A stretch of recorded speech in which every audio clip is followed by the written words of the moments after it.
नमस्कार, केबीटीवी Bharat news channel में आपका स्वागत है। आपके साथ मैं हूं नम्रता और आइए नजर डालते हैं कुछ खास खबरों पर। आगरा में व्हाट्सएप ऐप से ठगी करने वाले 2 आरोपी गिरफ्तार, 90 लाख की धोखाधड़ी। अब खबर विस्तार से। आगरा में थाना साइबर क्राइम पुलिस ने व्हाट्सएप के जरिए ऐप फाइल भेजकर लोगों के बैंक खातों से ठगी करने वाले 2 शातिर अभियुक्तों को गिरफ्तार किया है। आरोपियों की पहचान देवेश यादव और आशीष रजक के रूप में हुई है। पुलिस के मुताबिक आरोपी फर्जी ऐप फाइल भेजकर मोबाइल पर आने वाले बैंक मैसेज और ओटीपी का दुरुपयोग करते थे। करीब 70 से 80 बैंक खातों की बैंकिंग किट का इस्तेमाल कर उन्होंने लगभग 80 से 90 लाख रुपए की धोखाधड़ी की। रकम को विदेशी खातों में ट्रांसफर कर क्रिप्टो करेंसी में निवेश किया गया। गिरफ्तारी के दौरान 2 मोबाइल और 2 एटीएम कार्ड बरामद हुए। आईटी एक्ट की धारा 66D के तहत मुकदमा दर्ज कर आगे की कार्रवाई जारी है। आगरा से संवाददाता परवेश अलवी की रिपोर्ट। क्या पूरा मामला है? कितने लोगों का अरेस्टिंग हुई है? किस तरीके से ठगी को अंजाम देते? देखिए, थाना साइबर क्राइम में आगरा के ही एक रिटायर्ड पीएनबी के मैनेजर ने एक मुकदमा पंजीकृत कराया गया था, जिसमें कि उनके द्वारा बताया गया था कि उनके साथ 15 लाख रुपए की ठगी की गई थी। उसी के क्रम में पुलिस आयुक्त महोदय के निर्देशन में थाना साइबर टीम ने अलग अलग टीमें गठित की और 2 अभियुक्तों को गिरफ्तार किया गया है।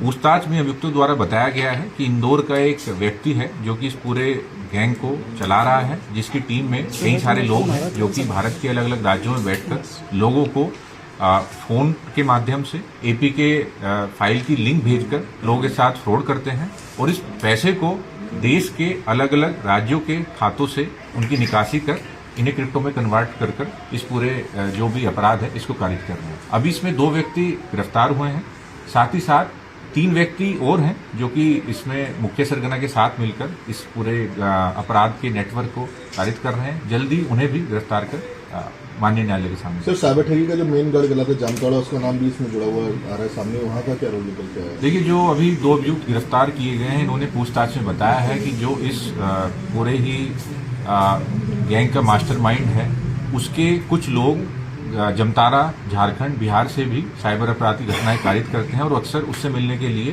इंदौर भी आते रहते हैं।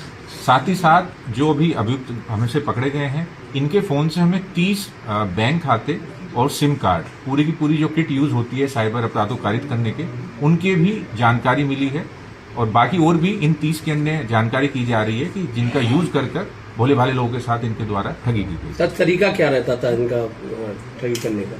देखिए, इस पर्टिकुलर केस में इनका जो मोडस ऑपरेंडी था वो ये था कि ये पहले फोन करते थे, फोन करके आपको फोन पर लुभा के आपसे डिटेल लेने की कोशिश करते थे और उसके बाद एक आपको एपीके फाइल भेजी जाती थी। एपीके फाइल पर जब आप क्लिक करते थे तो उसकी एक्सेस इन लोगों के पास चली जाती थी और देर रात्रि 12 बजे के बाद जब लोग सो जाते हैं, उसके बाद ये फोन की एक्सेस लेकर, अगर नेट बैंकिंग से वो नंबर कनेक्ट हैं, ये आईएमपीएस और एनईएफटी के थ्रू उस खाते से जो भी उसमें उनके पैसा जमा है उसे अलग अलग खातों में ट्रांसफर कर इस तरह की घटनाओं को अंजाम देते थे। इनके द्वारा ये भी बताया गया है कि कई बार अलग अलग प्लेटफॉर्म पर, जैसे कि गूगल पर, आप किसी भी संस्था का या किसी व्यक्ति का नंबर सर्च करते हैं तो कई बार हम उस पर फोन कर भी ठगी का शिकार हो जाते हैं। तो इनके द्वारा ऐसे प्लेटफॉर्म्स पर भी वो नंबर प्रोवाइड किए जाते हैं कि जिन पर बात कर बाद में वो लोगों के साथ में साइबर ठगी कारित करते हैं। सर, एपीके फाइल्स लगातार इस मामले सामने आ रहे हैं, ठगी की जा रही है एपीके फाइल्स को लेकर,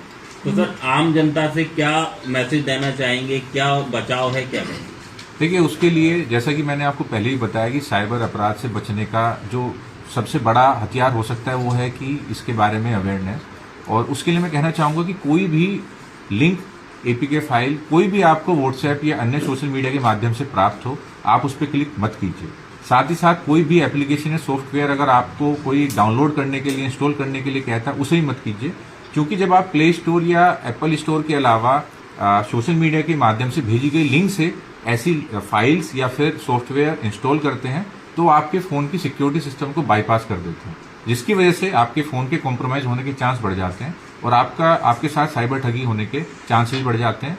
साथ ही साथ सेटिंग्स में भी आप अपने व्हाट्सएप में भी कर सकते हैं कि कोई भी फाइल ऑटोमेटिक डाउनलोड ना हो और वो एग्जीक्यूट ना हो।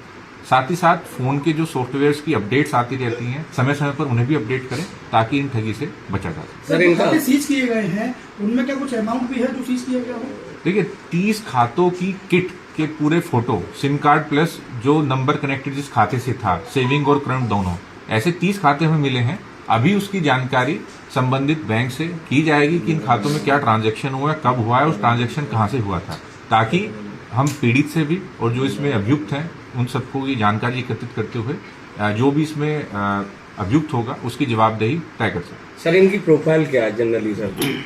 देखिए प्रोफाइल में जो अभी गिरफ्त में 2 लोग आए हैं, इनमें से एक व्यक्ति जो कि जिसने कि ये अपराध कारित किया था, इसने डिप्लोमा किया हुआ है और ये अभी वर्तमान में BR का छात्र है और ये इंदौर से ही पढ़ाई कर रहा था। बाकी और लोग भी जो इन्होंने बताया है वो भी ग्रेजुएट हैं, तो उनके बारे में भी जानकारी एकत्रित की जा रही है और समय आने पर उनकी भी गिरफ्तारी कर माननीय न्यायालय में पेश होगी। ठीक है।